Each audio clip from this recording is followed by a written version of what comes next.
Les plugins, vous l'avez vu, ce sont des extensions un peu plus avancées qui vont vous permettre d'ajouter des fonctionnalités supplémentaires, soit sur votre administration, soit sur votre site. Sur votre site, cela peut être l'ajout d'un captcha pour vérifier qu'il ne s'agit pas de machines qui créent des comptes sur votre site internet, par exemple. Et du côté plutôt administrateur, sur votre administration, vous pouvez personnaliser certaines fonctionnalités telles que votre éditeur, celui qui vous permet de rédiger votre contenu article, catégorie, vous pouvez avoir des fonctionnalités supplémentaires. Et c'est à l'aide de ces plugins que vous pourrez notamment modifier le comportement de ces différents éléments. Sachez que vous pouvez également afficher vos modules grâce aux plugins, etc.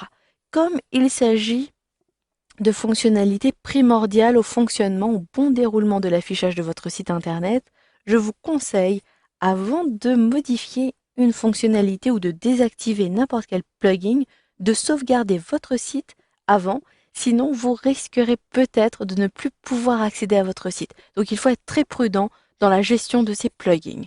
Voyons ici, d'un peu plus près, un plugin en particulier. Il s'agit du plugin qui permet d'avoir l'éditeur. L'éditeur, il est ici avec des paramètres restreints. Je voudrais avoir davantage de boutons ici pour pouvoir notamment ajouter des couleurs à l'intérieur de mes articles. Pour cela, il me suffit de me rendre dans mon administration, de retrouver la gestion des extensions puisque les plugins, ce sont des extensions, puis une fois que je suis à partir de cet affichage, j'ai une très longue liste, comme la plupart des éléments sur Joomla. Vous pouvez donc décider d'afficher tous les éléments à l'aide de ce menu. Vous pouvez trier par type, plutôt par ordre, statut. Je vous laisse parcourir les différents tri qui apparaissent ici. Vous pouvez choisir également l'ordre d'affichage. Une fois que cela est fait, il vous suffit de rechercher le plugin que vous voulez modifier. Si par exemple ici je désire modifier mon éditeur qui est activé ici, TinyMCE, il me suffit de sélectionner le lien en question. Je clique donc à cet endroit-ci. Je vais pouvoir choisir d'avoir un mode d'éditeur avancé, mais je peux également le restreindre si je désire uniquement saisir du texte et avoir les principales fonctionnalités d'un éditeur. Il me suffit de sélectionner simple. Par contre, ici, je vous l'ai dit, je désire avoir de la couleur. Je sélectionne donc étendu. Vous pouvez choisir l'habillage de l'éditeur en sélectionnant ce menu-ci. Si vous avez d'autres composants, d'autres extensions que vous avez ajoutées, cela sera possible. Vous pouvez activer le mode mobile si vous désirez éditer du contenu à partir d'un téléphone par exemple. En dessous, je peux choisir la langue si j'ai plusieurs langues. Vous pouvez choisir si la nouvelle ligne créera un nouveau paragraphe ou un saut de ligne. Ici, je choisis saut de ligne plutôt.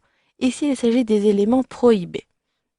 En règle générale, vous avez ici une virgule et l'iframe ici. Cela permet de supprimer, donc d'enlever tout le contenu iframe que vous allez ajouter. Je déconseille d'ajouter cet élément, surtout si vous avez du contenu type vidéo, etc. Sinon, ces liens seront supprimés ou ne s'affichera pas sur votre site.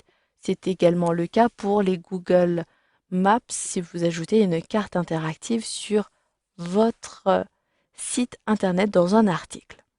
Une fois que cela est fait, vous le voyez, vous pouvez même désactiver ce plugin, restreindre l'accès, l'ordre d'affichage de l'élément, et ici il s'agit des paramètres avancés qui vous permettent, entre autres, de modifier ici la taille de l'éditeur. À chaque fois, je suis obligée d'utiliser la molette de ma souris pour insérer ici une image par exemple. Je veux donc restreindre la taille de cet éditeur et mettre volontairement une hauteur de 150 par exemple. Je saisis ici 150 et maintenant, si j'enregistre, je peux même enregistrer et fermer, cela est terminé. Il me suffit d'actualiser cette page et vous allez voir les modifications.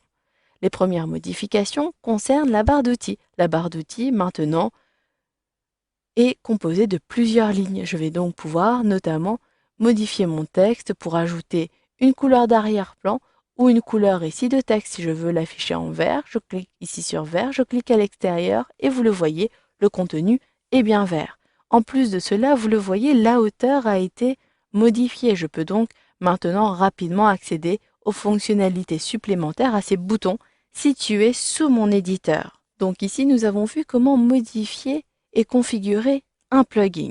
Si vous voulez plutôt désactiver, activer ou verrouiller ou déverrouiller plutôt un plugin, vous pouvez le faire à partir de cette liste-ci. Vous pourrez ainsi sélectionner plusieurs éléments à activer plutôt que d'utiliser le statut ici pour activer. Vous pouvez sélectionner plusieurs éléments comme le CAPTCHA, puis sélectionner activer en haut. Attention, modifier ne modifiera uniquement le premier élément de votre sélection. Vous pouvez désactiver rapidement un plugin ou ici déverrouiller un plugin s'il a été verrouillé. Si je sélectionne activer, automatiquement ces trois éléments vont s'activer. Vous le voyez, le statut a bien été modifié. Procédez de la même façon pour modifier d'autres éléments. Voilà, vous savez donc maintenant comment gérer les plugins disponibles dans votre administration Joomla.